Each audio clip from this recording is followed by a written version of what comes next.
Welcome to another episode of the Imperfectly Perfect podcast, where each week I'm bringing you the most exceptional and renowned faces from around the world across the entertainment industry, on the sports field, corporate leaders, and inspirational thought leaders, each sharing their own truths and personal journeys.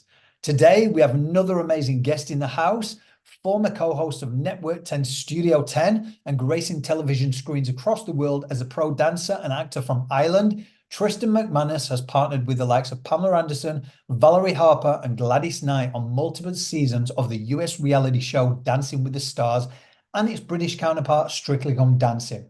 In 2019 and 2020, he became an official judge on the newly revamped Dancing with the Stars Australia on Network 10.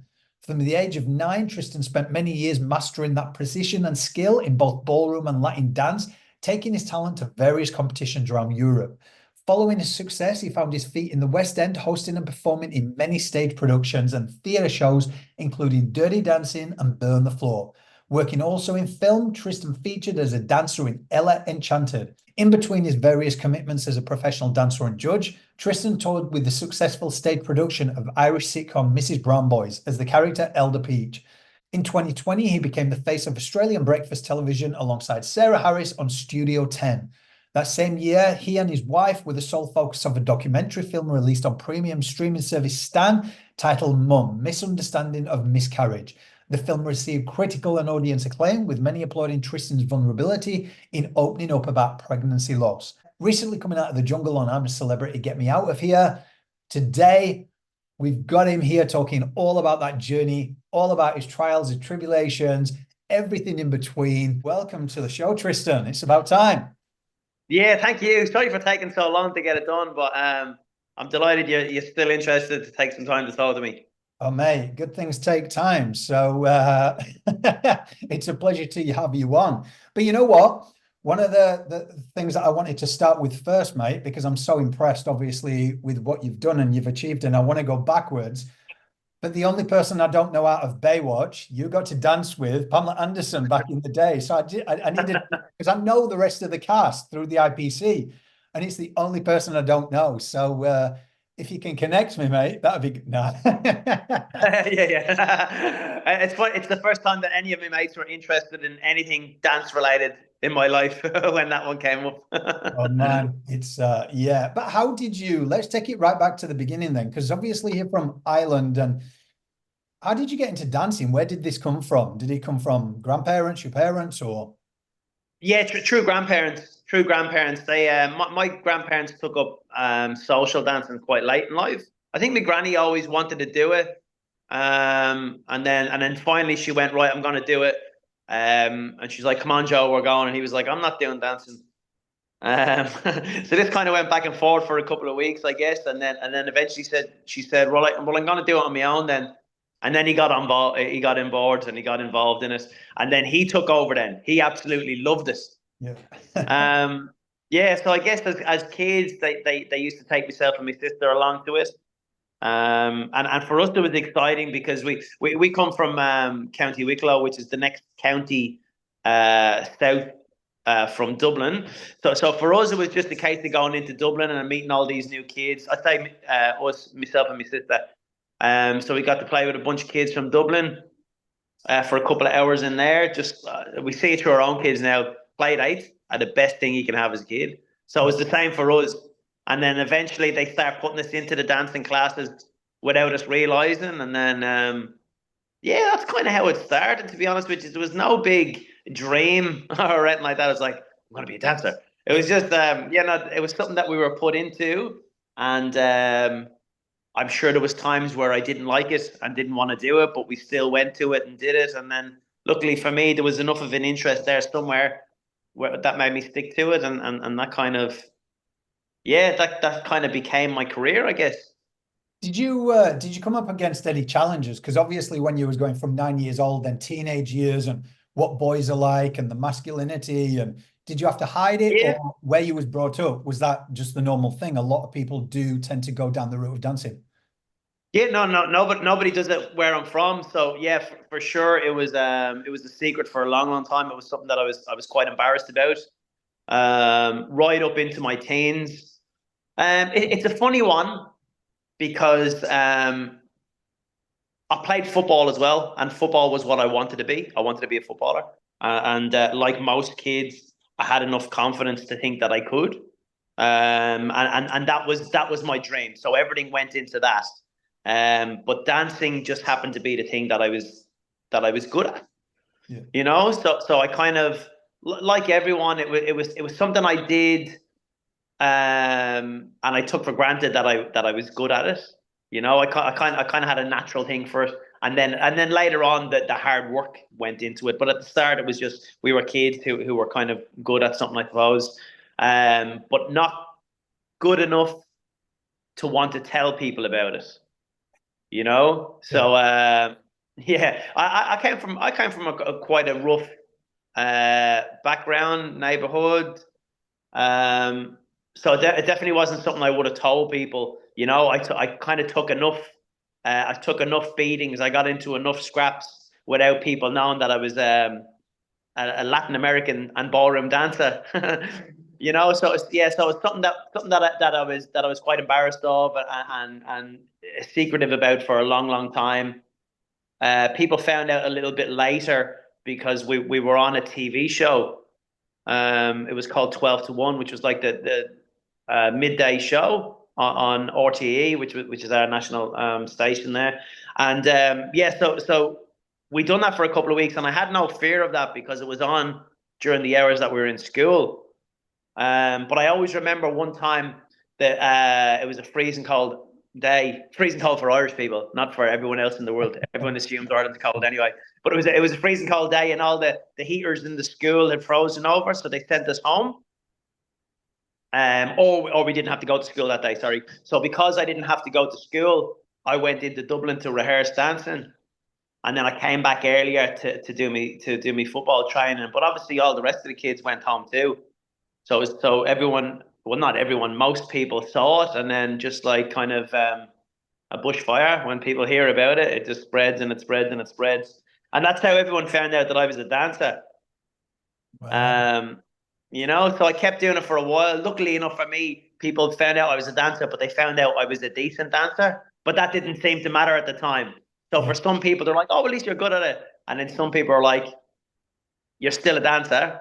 So I got into a couple of bashes then for a while, you know, and then I was getting to me awkward teenage years like most people are, and I couldn't understand why I was wearing the clothing that they wore for Latin American dancing.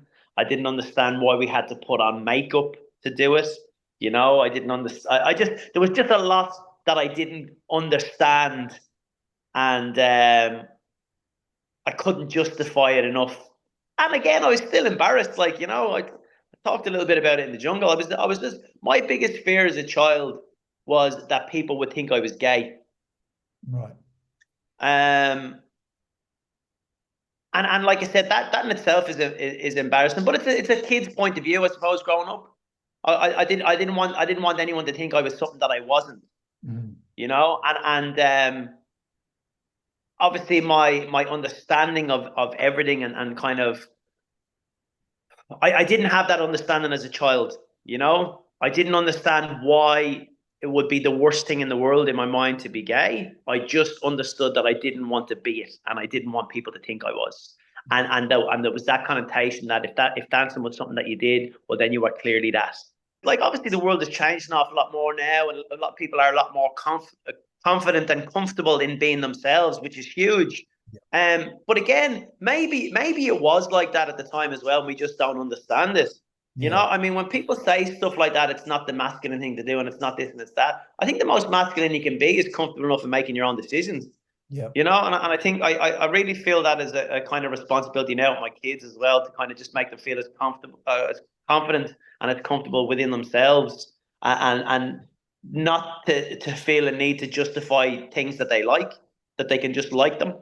You know, Yeah. and that is in no way a slight on anyone I grew up with or my own family. You know, it was just something. It was just that's just that's just what it was like for me growing up.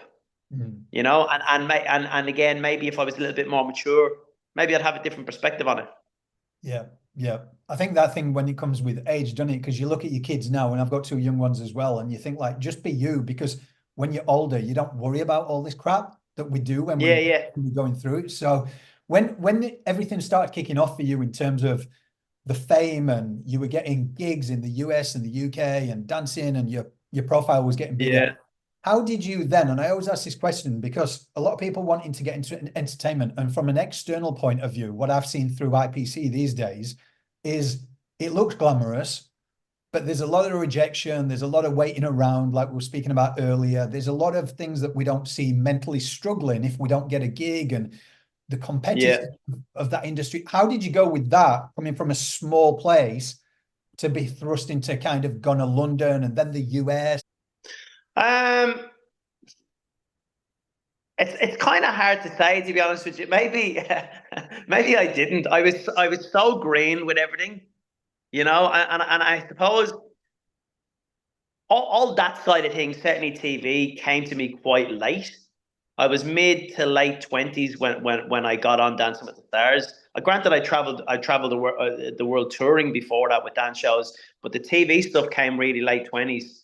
And at that stage, I was quite, to a degree, comfortable in who I was.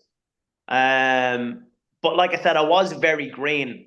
So when I started doing things, I was the new kind of shiny thing for that TV show. I was the Irish guy who talked funny, and kind of the first Irish person that was on there. I couldn't say THs, so tree was hilarious to people, and it was something that I didn't have to. Everything got thrown to me, and everything got given to me. From the TV side, behind the scenes, for sure, the hard work was always there. But everything was kind of, like I said, everything was new, so I kind of, it was all exciting to me, and I always had that thing in my head is like, right, well, this is great. This isn't going to be forever, so I'm just going to enjoy it while I can. So in my head, I'll do it for a year or two before I'm found out. So for that year or two, I'll just absolutely have the time of my life, which I did, and then funny enough, when the longer you start doing things, you start realizing what it is you like and what you don't like. And some people put that down then to ego. Then it's like, oh, you've got too big for your boots, and you got this and you got. And I never really thought of it that way. I just thought about it as like, no, this is great. This really is great. I'm loving it. However, I was having a really happy life before I got into it. So if people are kind of putting me under pressure to do particular things that I don't want to do, and making me feel certain ways, and making me feel like I have to cater to everyone at the expense of myself, I was like, I'm not willing to do that. So I took that on quite early. And then when I felt like I had enough of it, I was comfortable enough to walk away from it. Yeah. So I don't know what it's a really strange one. I walked away from Dancing with the Stars in America because I wasn't happy with it anymore. The only thing that I miss about it, sounds really bad saying it, but the only thing is I would have been financially an awful lot better off if I had stayed with it. Yeah. But I think mentally I would have been a lot worse off. Kind of wasn't really happy with I suppose how my life was going at the time. Yeah, and I just kind of had enough of it, like, you know what I mean? And it's kind of I kind of had to make a big decision there. I had just come back to Australia to get married, and while we were here, I was like, oh, I absolutely love it here in Cronulla. I was like, I said, why don't we just stay here? And he was like, well, you have to go back to America, blah, blah. I was like, yeah, but it's only kind of seasonal and whatnot. I said, I'm not really happy here anyway. So I rang them and I said, look, I really love it here. And I think now this next stage of my life, I just got married. I think I'll kind of want to stay here. And they're like, well, you're on the contract. And I was like, yeah, that's why I wanted to talk to you about it, just to see if we can kind of just knock it on the head and just leave it there, like, And they're like, no, you have to come back. So we had a bit of back and forth, and then I went back for the new season, and then they left me off the season, and I wasn't part of it. And then I was like, what? I was like, what you that for? I said, I told you I didn't want to be here anyway. And they're like, well, you're on the contract, so you have to come back. And obviously when you're on the contract then, you only get paid while you're on the show. So I just flown back over to America with all this thing. I haven't told them I didn't want to do it, and then they were like, "Oh, well, you can come on and you can be one of the professional dancers on it." And I had no interest in doing that. Like I loved Dancing with the Stars because I loved getting to talk and meet the celebrities and kind of not even so much celebrities. I just like being on there and I like teaching people how to dance. I like that whole process of it. I didn't want to be on the show to dance with more professionals and showcase what I could do. Yeah. The whole point of Dancing with the Stars for me was to go on and teach people how to dance and have fun with them. So I know that sounds ridiculous because I know a lot of people want to be on Dancing with the Stars for that reason and they work their life. I understand that whole thing, but I toured. I had toured for 10 or 11 years before Dancing with the Stars, being a professional dancer and being on stage and doing that. So once I experienced that side of it, I didn't want to do that. Yeah, so they left me off it anyway. And they kind of told me the night before, because they always announce it on Good Morning America. So you fly to New York and then they make the big announcement, coming back this season is such and such, blah, blah, blah, blah. But they told me the night before that they didn't have a partner for me. So it really pissed me off, to be honest with you, as well. And at the time, just because of what had happened already, and I pointed out that I didn't want to come back in the first place, and I had to fly back over to America. It just really annoyed me. And at that stage, I was really, really Irish. So when things annoyed me, you know yourself, I was kind of, the horns were up then, like. So it was one of those things. So I kind of, from then on, it kind of just, yeah, it just gave me the shits, really. And I was like, nah, this isn't for me, because that was normal TV behavior. Yeah. So no one really saw a problem with that. And that's, I guess that's the side that a lot of people see. And it's like, there's only limited spaces for people to be on these shows and everyone wants to do it. And I completely get that. But when you're in that position, people start taking liberties then, and the way they talk to you, the way they treat you. And I just wasn't having that. So, yeah, so that's kind of what happened then. Where do you think you got that from, though? Grounded, because you come across as like very grounded in your truths, in your voice. Like, you'll not take anything for, because we've seen it. A lot of people want this fame game, and think all the problems will go over. But you, like you've said, when you had enough, you knew it wasn't for you. You came to Australia.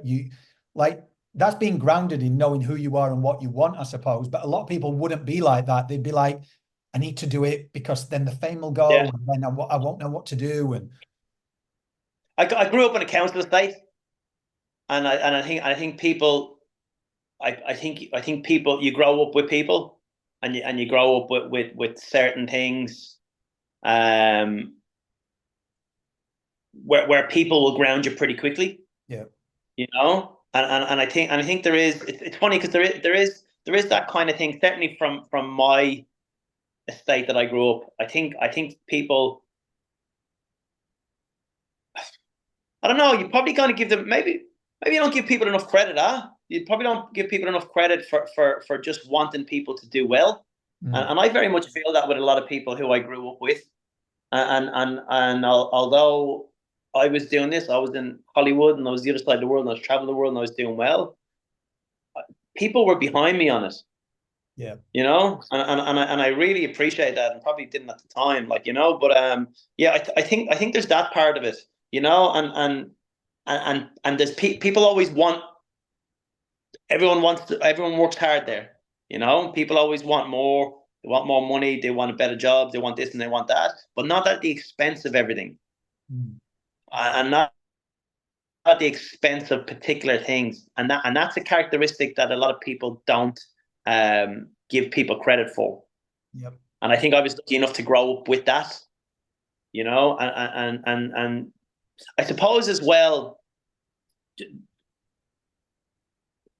what's the way to say it?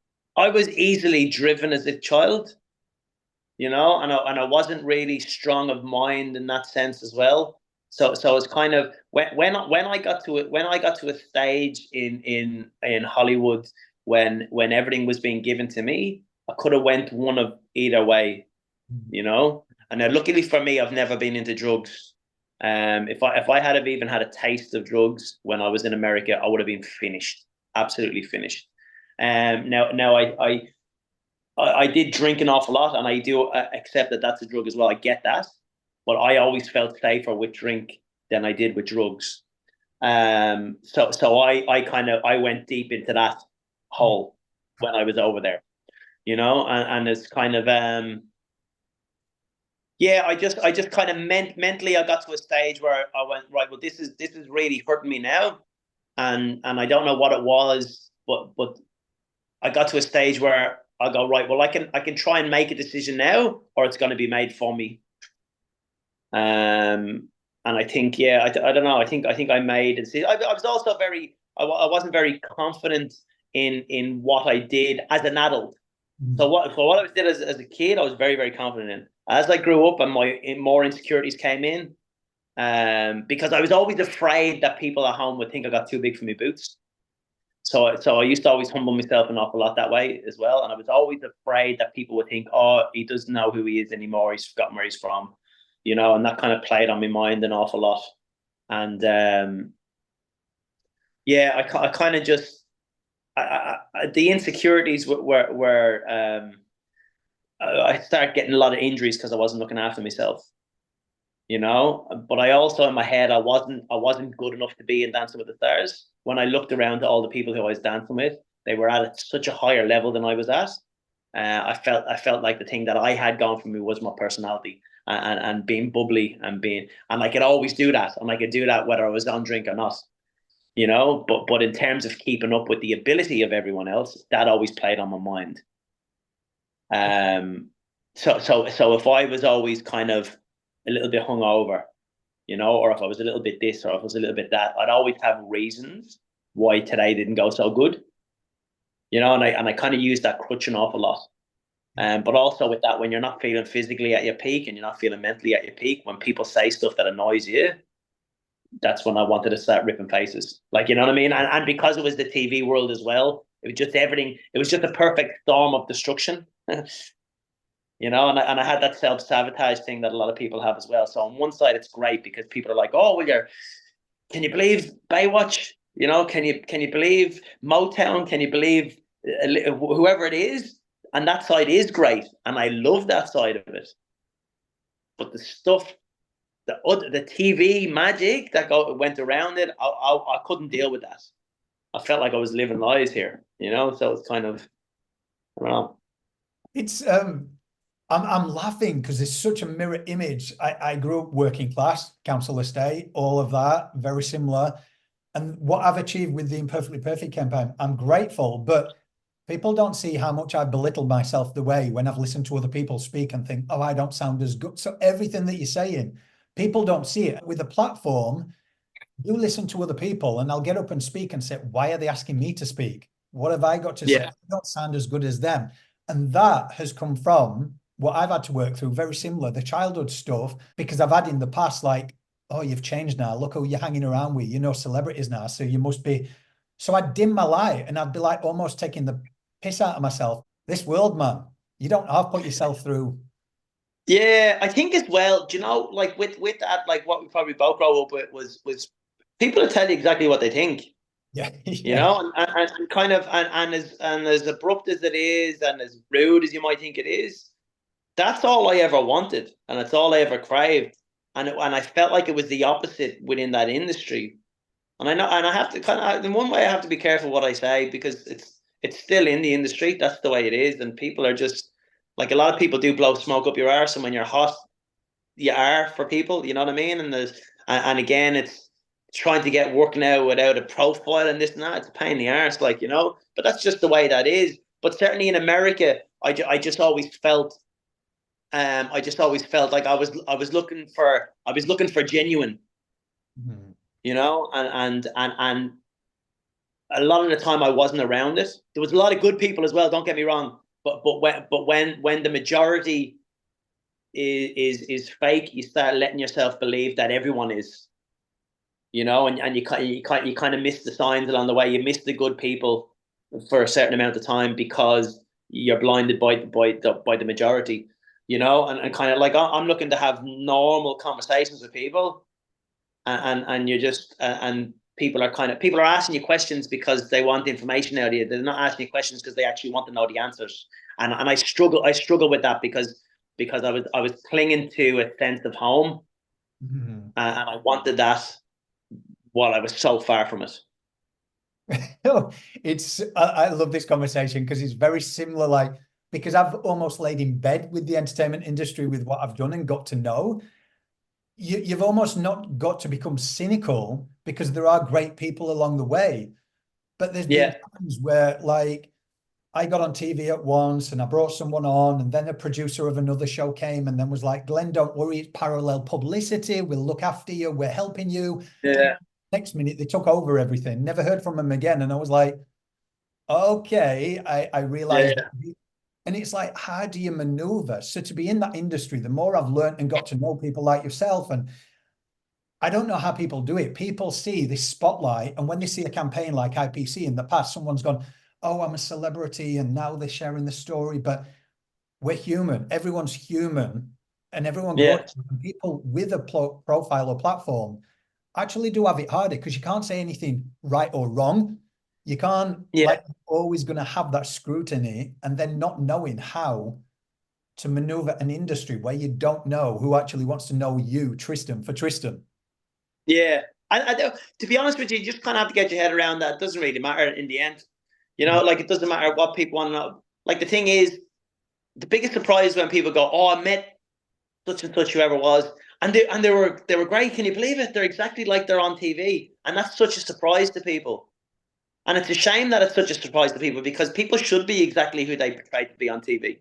Yeah. But it's not that way. But look at this, is the same as everyone in any kind of job. It's just a different extreme for it because obviously more people might see you if you're on the television than they would in your normal day-to-day job. But like, everyone deals with this thing. Everyone has that person at work who they fucking hate, but for that particular reason. Because, like, why are you not the same person in front of the boss they are to me? Yeah. You know, or whatever it is. And so when we have these conversations, like, I've no problem in being open about things because that's actually what I think. And again, I guess we're living in a world now, in a society now, where people feel like they need to say the right thing and the wrong thing. And the only right thing is whatever you're thinking, and say it and back yourself in it. Yep. You know, and then be accountable because there's certain things that you're gonna think that aren't the right thing to say, and they are mean and they are rude. But if that's what you think, well, then at least have the balls to kind of back it up if someone challenges it over it. But we don't know how to challenge each other anymore. We don't know how to talk about things anymore. So that's why we don't get anywhere. We just run around in circles, huh? I think the world needs to go back to basics. I think that's what needs to happen because everything's becoming so either cynical, you don't say anything. And my biggest thing, I love to be humbled by someone more successful because if you're humbled, you're growing. If you can't be humbled, you've got an ego. And we've all got ego to an extent. But man, I don't know where the world's going at the minute, but I don't want my kids to grow up and not share their truth and not obviously state what they feel like. But when it comes to yourself, when it comes towards the mental health and speaking about things, you've also spoken about, you've had 2 heart attacks as well. So how did you maneuver through that time? And I know that you stated at one time with your first one, you just didn't care what happened to you because you wasn't living right. You didn't like yourself. Can you tell us a bit about that? Again, it's kind of, I mean, it's difficult to talk about, but it's also the reality of what happened, you know. And I don't know where I put it down to. I was around a lot of people who I feel like me, and have no problem telling me that they like me, and I believed them, and I was going through I suppose a good part of my life. I was traveling the world. I was doing well. I was earning some decent money as well. But I guess there was just something, and I don't know what it is, but there was just something that refused to let me like myself. And I actually don't know how to get my head around to talk about it. I guess it's one of those things where everyone, when you're going through any sort of depression, or you're going through any point of your life, and I mean, touch wood, I've never gone so far where I've kind of went, right, this is it now, like, you know, and kind of, I know a lot of people have, and I it's hard to kind of make sense when people kind of go, there was just no way out for me.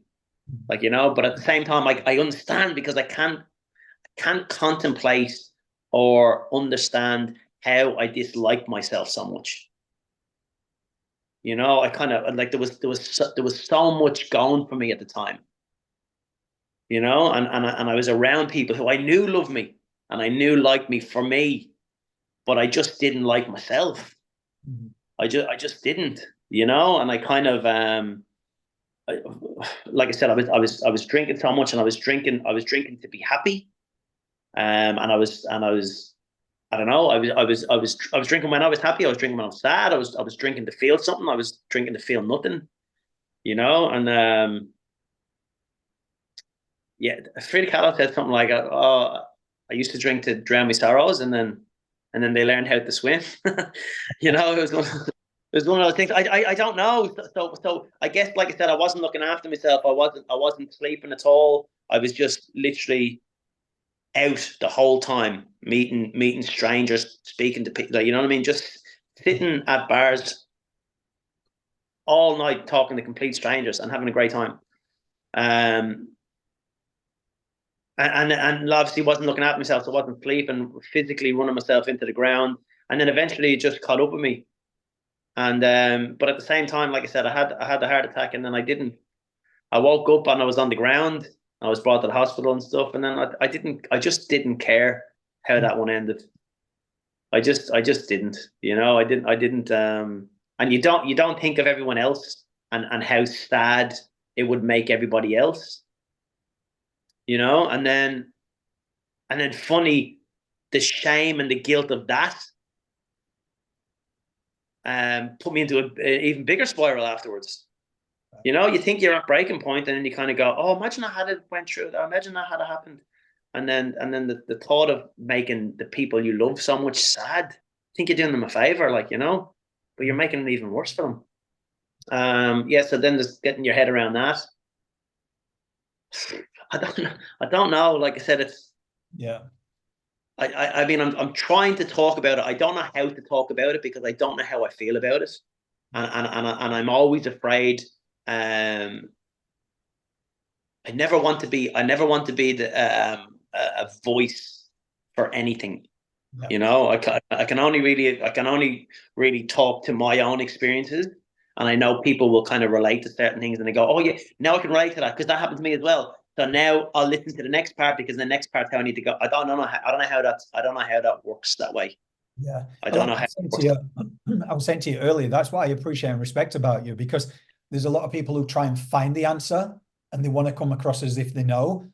And then it's like, Yeah, we just don't know. Like, how did we get through? Like, we seek help and we share our stories. And that's what Imperfectly Perfect campaign is about. It's like, we don't have all the answers. We can do a call to action so you can go and speak to a professional at the end of the day. yeah, But with mine, when I went through body dysmorphia and people had to pertain it to, where did it come from? I don't know. I didn't like myself.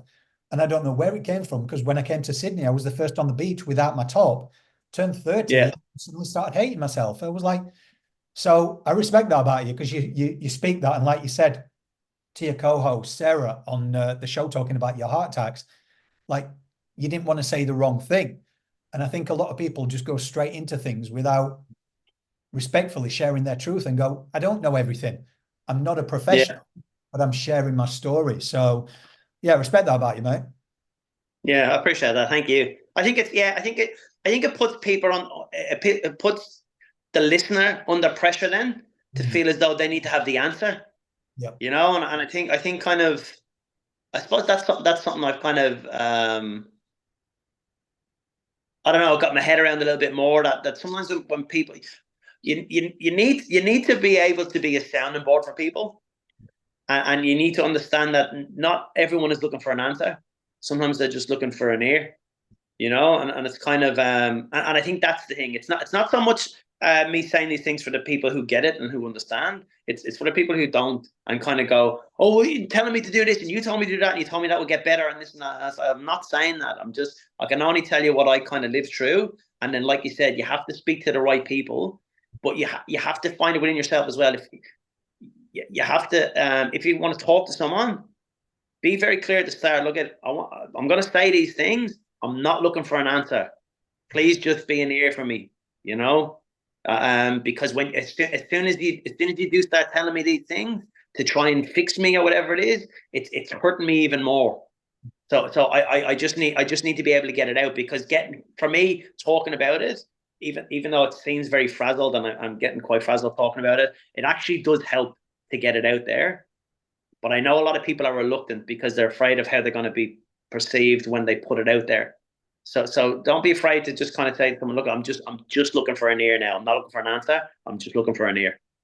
And I've been lucky enough that I've got those people around me that I probably found out a little bit too late, but not, late. I found out late, but not too late. I've got a quick question for you, and something that's popped in my head.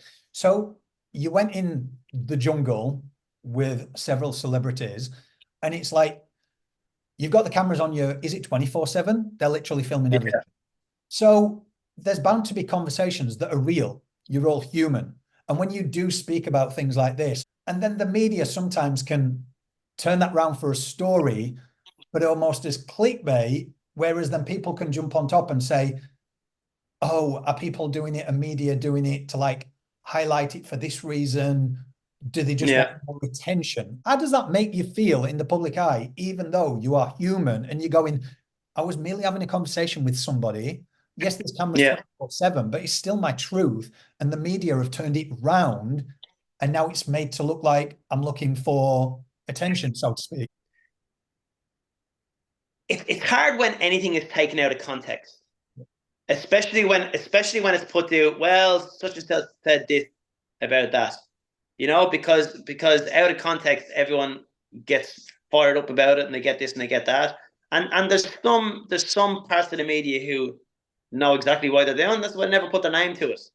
You know, I'd sooner have someone. If people could say whatever they wanted about me, and they can take anything out of context of what I say, if they're happy enough to put their name to it, but they don't. And the reason they don't is because they know exactly what they're doing. You know, and that's the way it is. And then you say it to people, and they go, "Oh, well, that's media. That's the way it works." And then you've still got these fucking assholes who think, "Oh, well, all publicity is good publicity." And I just don't understand that about people.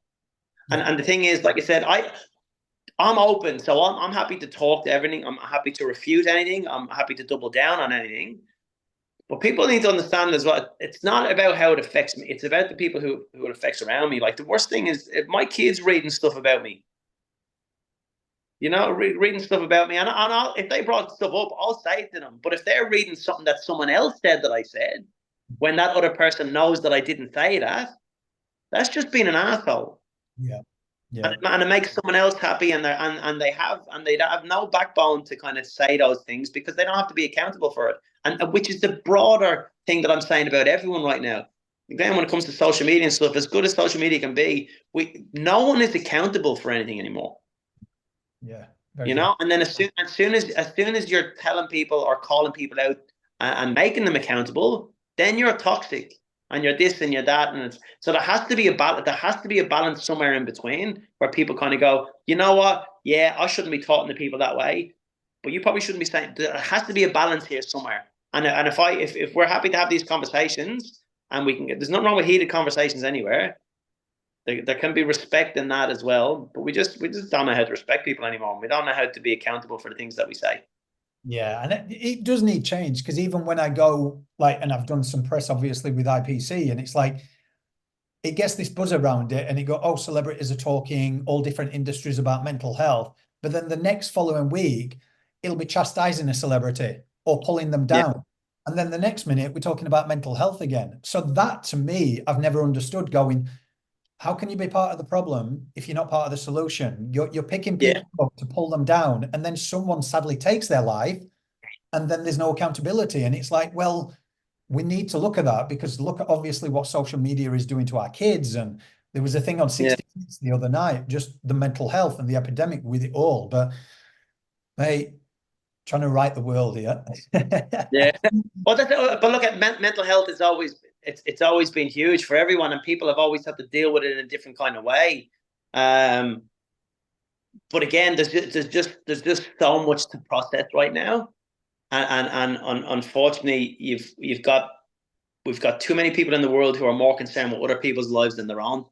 Yeah. And that's kind of where we're tripping each other up on things, like, Yeah. So it's I don't know what to be done, but like I said, the only thing that we really can is that hopefully find yourself in a position where you've got somebody close to that you can confide in, and get your strength from that. Yeah. I think that's one of the things that I wanted to do with IPC, and it was literally cut through the bullshit, because at the end of the day, what, like you say, everyone's comparing lives, these highlights and everything, but yet everyone's forgot how to communicate and actually take things offline and go and catch up with somebody. And I even made a point the other day, I was speaking, and I was like, to the point where people on LinkedIn and professional platforms can bring mental health awareness days and all this up, which is great to spark a conversation. But are you holding yourself accountable to actually then, instead of just posting, reaching out to somebody and saying, hey, we can all look like we're shining and we're preaching and we're all, but a quick voice note or a quick message just to go, hey, mate, how you doing? Is just, people appreciate that stuff. But a question, mate, I ask every single person. I don't know if you've thought about it because you've heard it. And I will say to everybody listening to the podcast, this guy, you've been a supporter for ages, mate. And I appreciate that. You've sent us messages now and again over the probably a year and a half. And when you was on Studio 10, I'll never forget, you was putting a good word in for me, eh? Gee, I don't forget a thing. But what does imperfectly perfect mean to you? There's no perfect, is there? I mean, everything in itself is imperfect, and it's trying to spend your days focusing on the positives that you bring more than your negatives, and if you can kind of, and I think as well that will keep yourself happy. But I think it's our responsibility to point out the positivities of the people around us as well. Everyone has their own insecurities. Everybody's imperfect. That's it. You can strive to be the happiest that you can be, but being the happiest you can be is so much different than being the most perfect you can be.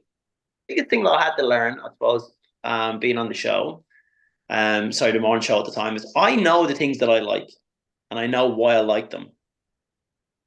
And the biggest thing that I had to, and gave me great joy actually, was trying to understand why people love the things that I disliked so much.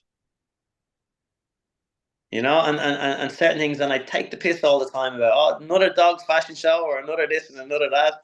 I'm like a living hypocrisy, because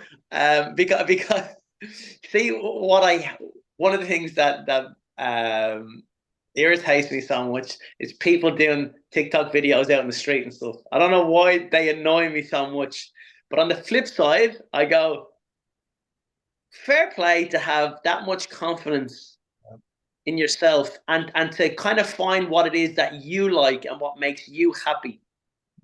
Like I think that is awesome. It still annoys me. But I go, fair play to you, because that's what this is about. Like you're there to be happy, not to make me happy. But so it's kind of, go on, sorry. No, I think that's it. Like imperfect, perfect. Everything is imperfect. So the only perfect you can find is to accept that.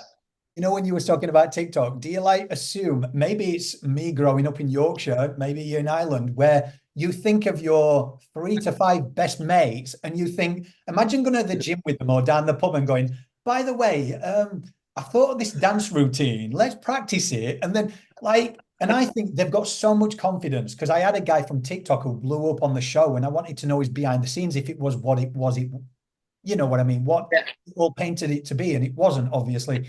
But I was like, the confidence that you exude to take off your top and I'm like, I'm still at the point, I'm happy with how I look because I go to the gym. I'll go in the bathroom and take my top off and look in the mirror and maybe do a sneaky selfie. But these days it's like everything's, and I think of my mates taking the piss out of me and go, I could never do that. Yeah, exactly right. It's just, it's like I said, it's mad to think like the person who we see and the person who everyone else sees can be very, very different people. Yeah. And like I said, I think that's why it's important to find the people around you. Don't be afraid to ask the people around you why, what is it about me that you like? Yeah. And align them with the things that you do. And it's kind of Yeah. So I've listened to you ask that question so many times, and I've never really thought about how to put into words what I actually think it means. But I think it's such an important question. I think everything is, and I think that's. I mean, I guess that's the power of conversation, isn't it? Mhm. Certain things that we might hear all the time, but unless we actually take the time to stop and think about it, we won't know what it means to ourselves either. I think we find when other people are asked questions, we listen to the answer and then we decide if we agree with that or disagree with it, and then that becomes our answer. Yeah. It's mad when you actually start thinking about it for yourself. Very true, mate. So, what is next for Tristan? I know that you're waiting on things. Very true. Yeah, do you know what? I really don't know what's next. It's funny. It's one of those things. Like I absolutely loved doing Studio 10. I loved that I had no idea what I was doing when I joined this. I love that I was able to find the confidence to put myself in that position and to be very, very uncomfortable for 2.5, 3 years, and kind of, yeah. And then obviously I'm working on the A League now, which I absolutely love. That's kind of dream job for me, working in football. I've just come out of the jungle, and the jungle itself was the most positive experience I could ever have. I needed to disconnect from social media, from electronics, from everything. I miss my family more than the world, and I think I'm better for it, having come out. I've learned how to converse again, I think. Some of my answers would suggest that I don't, but yeah, no. It's been really nice, and I'm very grateful that I was afforded that luxury, because I know how important time is for everyone, and we all feel like we've been under a huge weight for so long, and it gets a lot. It gets a lot for people, and kind of it's hard for a lot of people. It's really, really hard, and I kind of, again, not compare, like, you can't compare your life to anyone else's, but I think we can all agree that there's a certain amount of pressure that we all feel under all the time, and I think this gave me a good opportunity to address it. So for that, of course, I'm happy that the people I met, the exposure, if you want to say that, for being on the show. But the thing I'm most grateful for is the time that it's given my head, and I think that has given me a new perspective on things. But it's also given, I think, my family a better version of me. In terms of work, where that leads, I don't know. I was hoping that it was going to be one of those things that you come out of the jungle on the Sunday, and then Monday everyone's calling you and going, "Can you do this? Can you do that?" But that's not what happens. So I suppose if you see me on television, I'm there panicking about making sure I'm doing it right. And if you don't see me on television, I'm probably sitting here panicking about how I'm going to get back on. Yeah, but that's life, isn't it? It just makes it like, look, like there's so many people I've met in the entertainment industry, like who have insecurities, who do just able to turn it on. Because if we looked, we would never see it. Like we just don't Yeah, see it. And like when someone explains it like that. But I think to finish it, what you said there, I think everyone needs to disconnect, because I was talking about this only yesterday.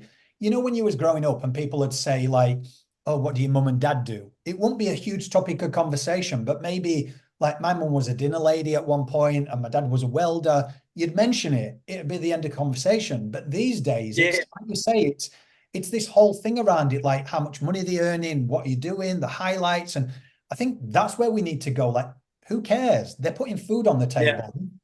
They're yeah, connecting. You'd give your last egg or bread to your neighbor. That's how I was brought up anyway. And it's like, I yeah, think if you are brought up working class, kind of council, you're not scared if you've got no money because you didn't start with none.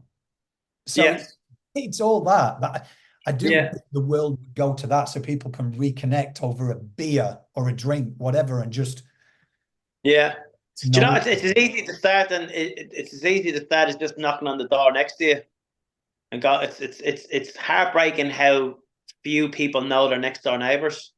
Oh, And it's the kind of I don't know. Some of it may be justified, but a lot of it is kind of just the fear in people now, I suppose. But yeah, yeah, that's what I miss the most of home, is knowing your neighbors. and you know, like getting a smack from your neighbours when you're out of line. Yeah. You know, it's just a little thing. Obviously, I'm not telling people to go around snapping your neighbours. I'm just saying, if we all had that, where we all knew everyone, we felt comfortable, we all knew we were looking after each other, we'd be in a much better place. And then again, just to kind of harbour, taking pride in whatever it is that you do. I never had that before. You know, that's what I do now. Like, I've no problem working any sort of job because I have pride in myself to do the best job that I can do at whatever it is that I'm doing. And I think that's the thing that we all appreciated so much as kids. You go, oh, my does that, my dad does that, because we know that they worked hard. Like, we all knew that our parents worked hard growing up. Yeah. And everyone knew that, you know. And again, if you kind of, as a kid, if you laughed at someone's parents for doing something else, you get smacked then too. Yeah. You know, it's kind of now we all have to be this. And oh, you're an actor, yeah. What have you been in? Like, what's the matter? What I've been in? That's what I do. You know, like, you know, or this. It's weird, huh? It got to the place. I got one girl who I was doing construction, as you know, whilst I was building all this. And if I had to go back on it for a bit of money, I would do. And I got one of the girls that I knew. She was a model. And I said, why don't you do the traffic control? They're only like 2 or 3 grand a week, these guys. And she was the only one, because I mentioned it to a couple of people, and I'd never named names, but some of them who were actors and that was like, oh, I can't, in case the media pick it up and they say, oh, look where he is now, look where she is now. But this model, she went and did it. She was on catwalks on Fashion Week. And then on the weekday, she's doing bloody traffic control. She's earning 3 grand. She's going to auditions. And then she's like, fuck, I love it. I'm like, I'm just stood there. I'm doing this. But it's that whole mentality of, oh, the media will pick up. The media has in the past. Like, I think it was Jessica, I can't remember her last name. She was helping a friend in a cafe and someone had papped her. And it was a big thing. People going, oh, she was in Hollywood at one time and now she's working in a cafe. And I'm like, you're demoralizing people trying to even make trying to do their best. Yeah, trying to do their best. Yeah, and what I love about that lady you're talking about there is that she cared more about what she thought than other people. Yes, exactly, mate. Exactly. Well, I just want to say thank you for your time, mate. It's been a pleasure. Yeah, thank you. Sorry, I was just talking in riddles there for that whole time, but I appreciate you being in here and kind of just chatting to us. Love these conversations, mate. Past superficial conversations, and yeah, if you're down in Balmain Way, we'll grab a beer. Yeah, for sure. We'll do that for sure. Thank you. You know, I think it's really, really important what you're doing, and I think it's great that you're putting yourself out there, and I think that I think the more people you can speak to, and you can kind of just get talking about things, I think it's so important. We need more people to do stuff like this. Everyone has struggles, no matter what it is you're doing. But not everyone has an ear to listen to them. So I appreciate you for that. Thank you. Well, we just need more companies, because I never went down non-for-profit because I don't believe in the government. No offense to them. I don't want to ask people, the public, for donations because they need the money. So you can understand it's taken me a lot, mate, just to keep doing it and jumping on construction. And people are like, why do you do it? I'm like, because somebody needs to make a change. Like, it's just power and money and greed in this world has just taken everything so far behind that we need to go back. Working class people, that mentality of working class, like, you work hard to support your family and that. Anyway, I'll ramble on all day, mate. Good on you, man. I appreciate it, right? And where can people find you, mate? Sorry. Oh, you find us around the Shire. Yeah, I mean, yeah, look, we're on socials, I suppose. It's Instagram, Twitter, stuff like that. Yeah, be on socials. Yeah. Sure. Somewhere. All right, then, guys. Well, remember, just keep having these conversations, because it's the hard conversations that save lives.